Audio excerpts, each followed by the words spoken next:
Hello friends, today we are going to learn about plugins in Magento, or we call it interceptor. Well, I have collected a couple of things for our today's lecture that includes the definition and understanding about the interceptor design pattern and how Magento uses this and why Magento has given us this functionality. The second thing will be how we can modify the public classes using interceptor or plugins. Well, I should say how we can modify the functions of public classes, or in other way I can say public functions.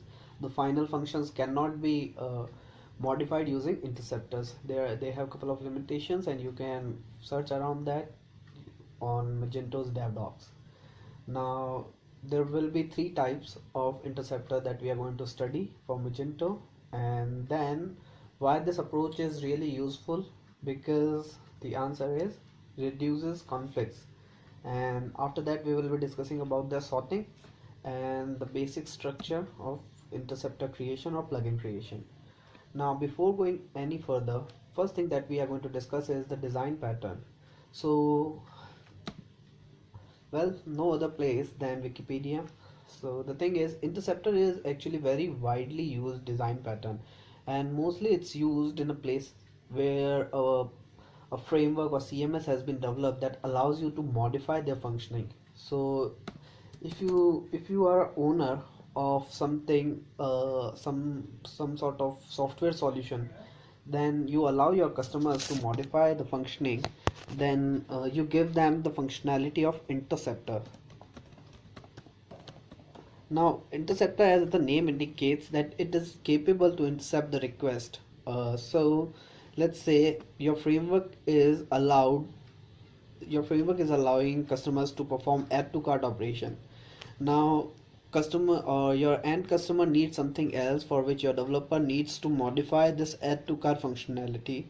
uh, Despite breaking your core changes, they are provided the interceptor functionality where they can just modify this feature by identifying that request, performing the required changes, and resulting or uh, giving the output back to the class from which it was asked.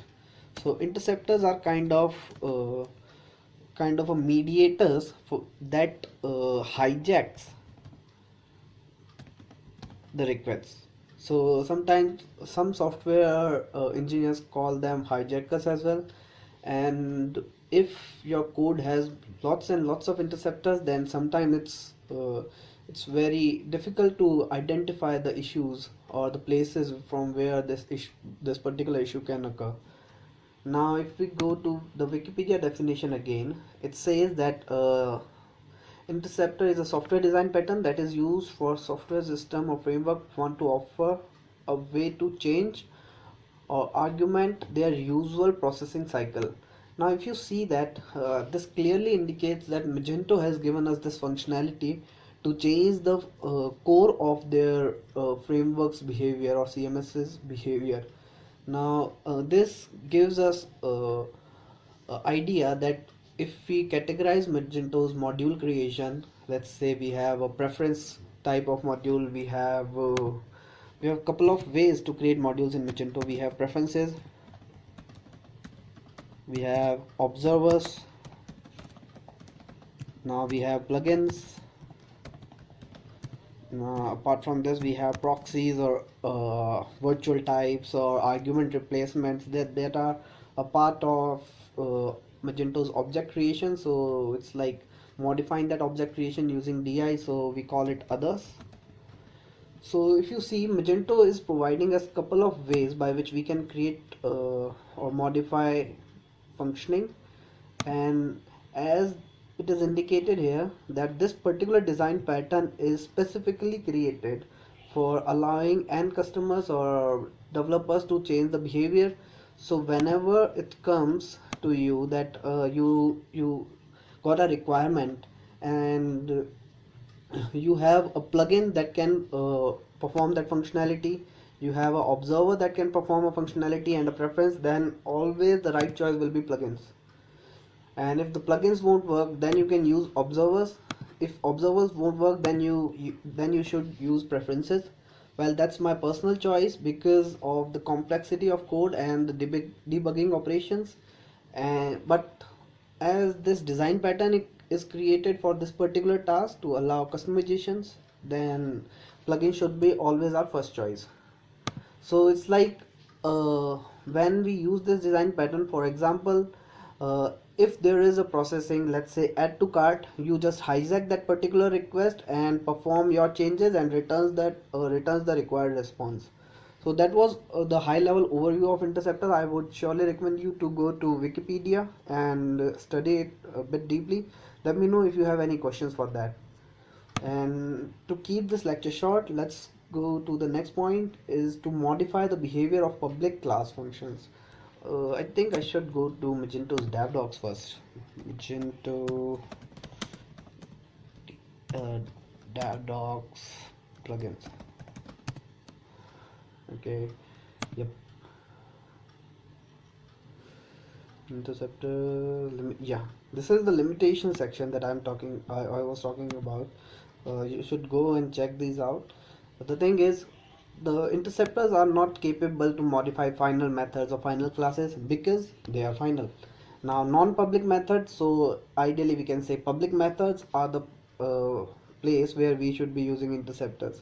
Static methods and constructor, although there is slight possibility in PHP's OOP implementation where we can modify the constructor, but for Magento we will not consider this. In your exam, if you see that question, you will say that yes, we cannot modify the constructor.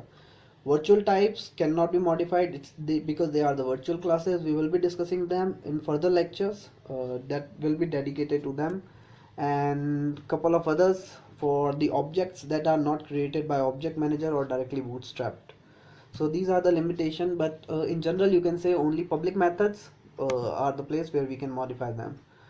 So why public methods to be allowed only interceptions is that the reason is that you have certain functionality for which you are not abstracting their behavior.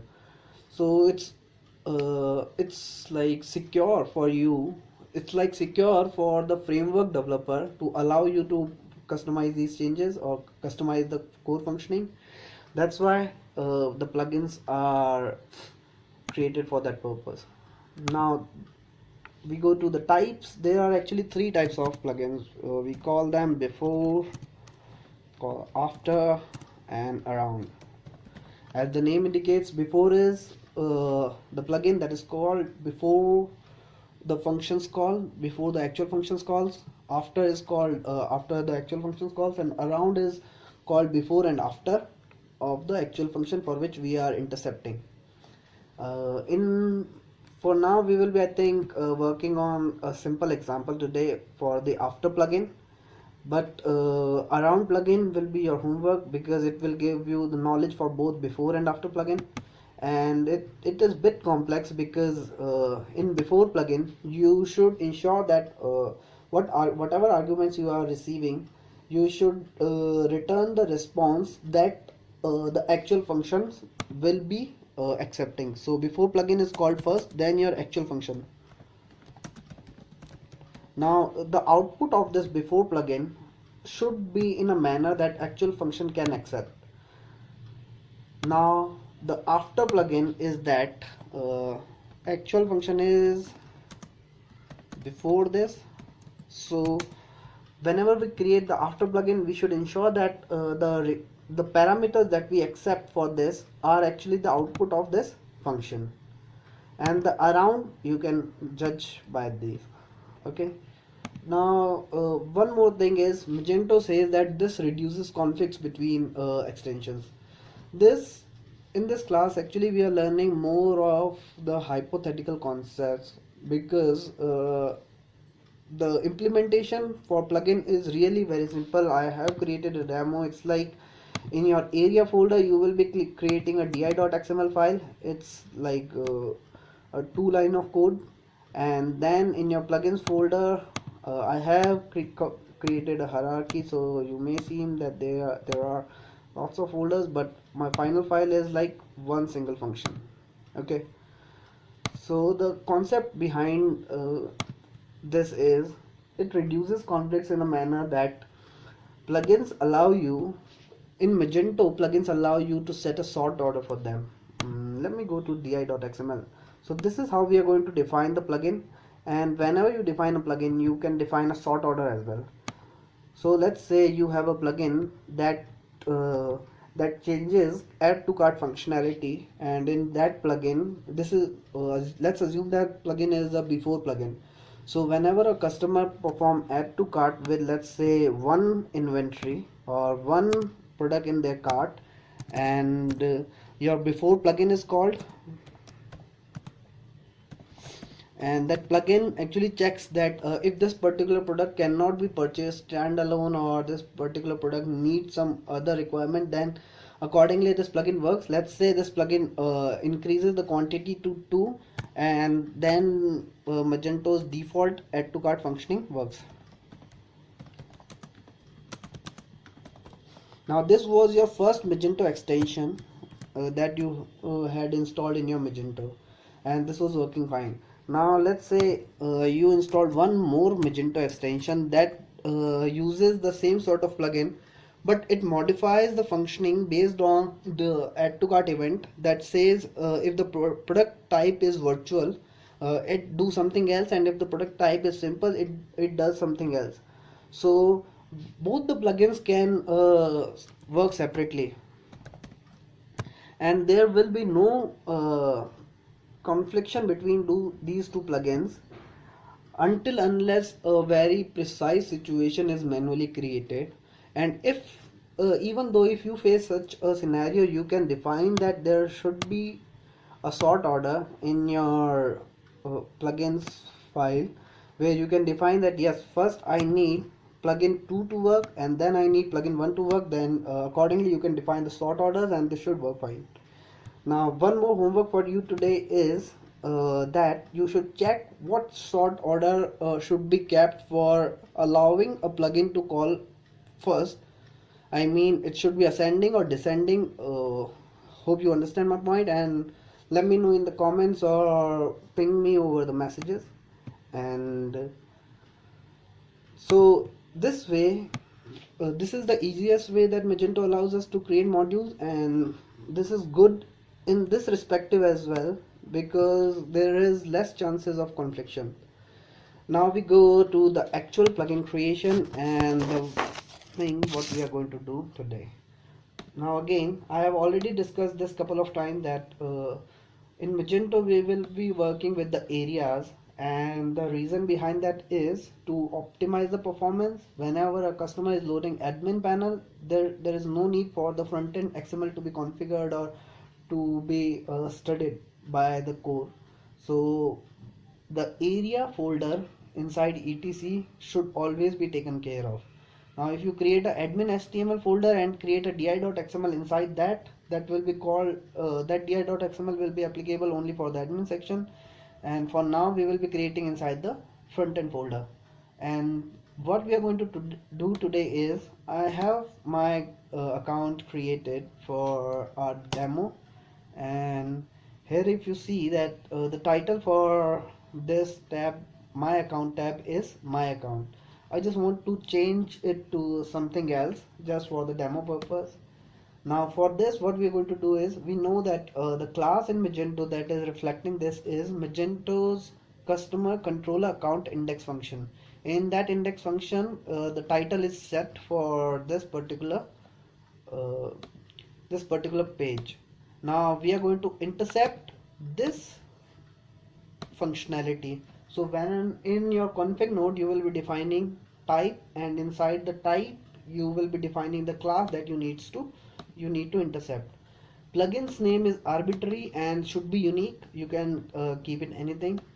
And now the type in plugin node is, whenever this particular class is called, what class I want to be called. Now one thing to note here is, in our module we will be creating a plugin folder. Let me go to my app code first unit folder, some people argue here as well that the observer folder should be created as observers or plugin should be created as plugins. It's completely dependent upon you, but I like it to be singular.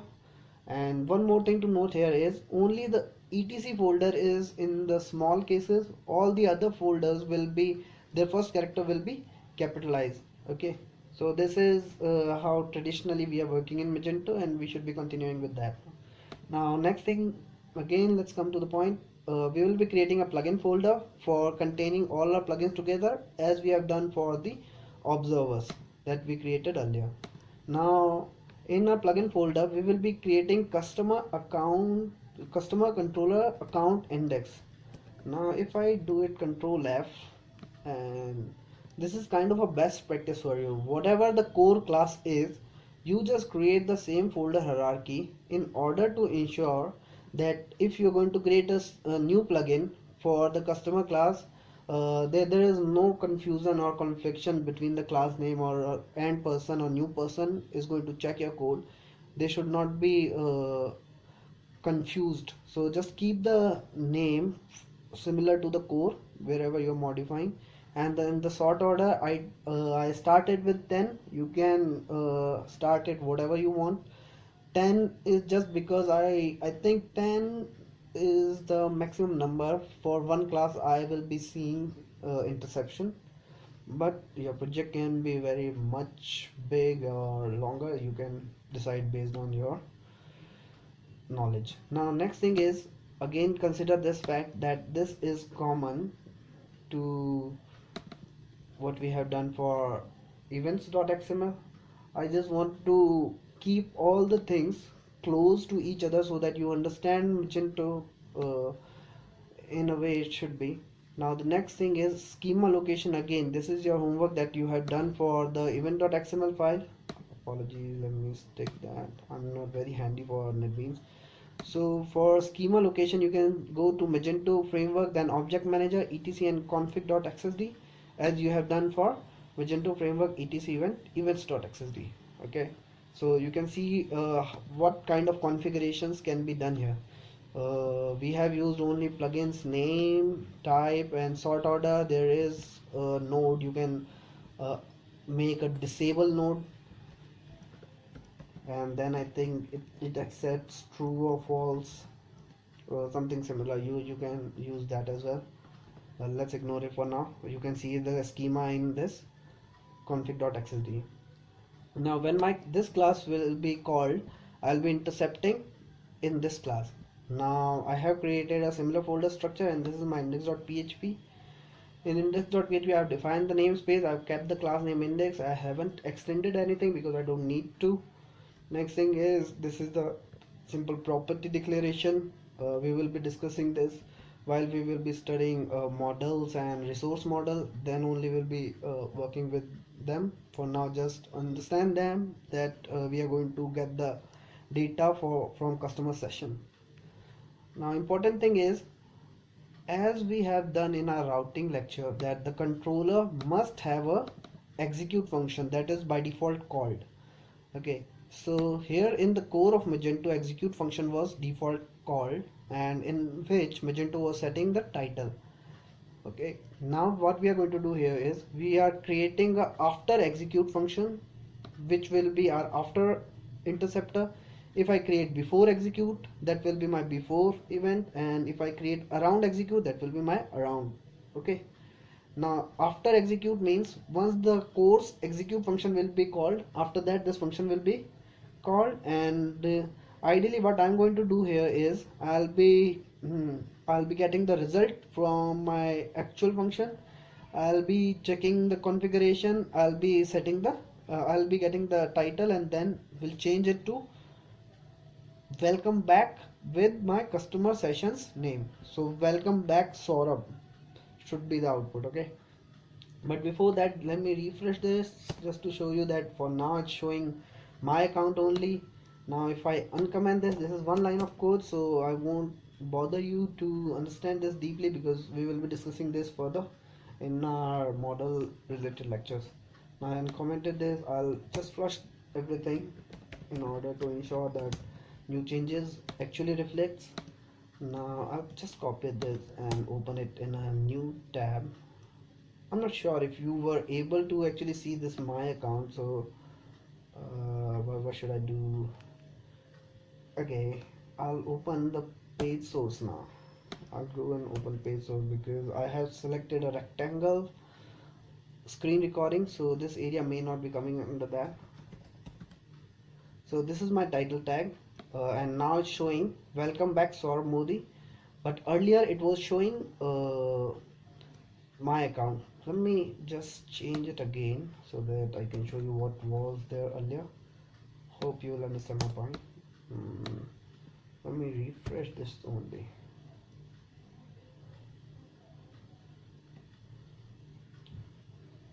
Okay, so by default this was title was my account. With this, what we have done is we have set the title welcome back, and from customer session we have get the name, customer's name. Now let me refresh again and just redo the same.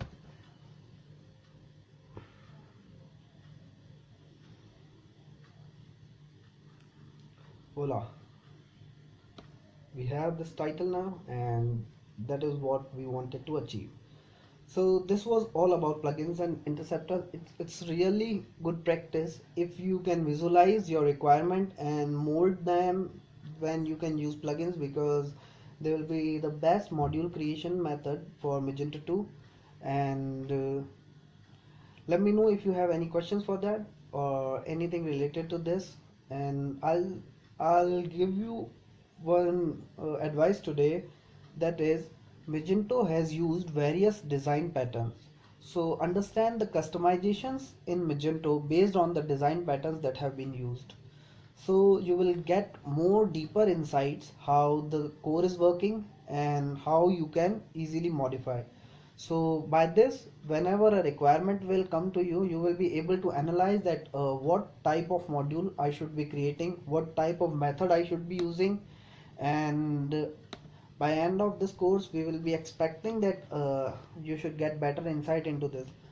And one more thing, let me know if you think that anything in the courses should be optimized. And as far as codes concerned, for now module creation we are discussing only the chunks of module creation, so there is no sense to write like this 3 lines of code or 4 lines of code, but we should be understanding the concept. So I'm only creating the boilerplate before starting the lecture, but in further lecture we will be surely discussing and writing the code together, and mostly in the TDD. So till then, bye and thanks.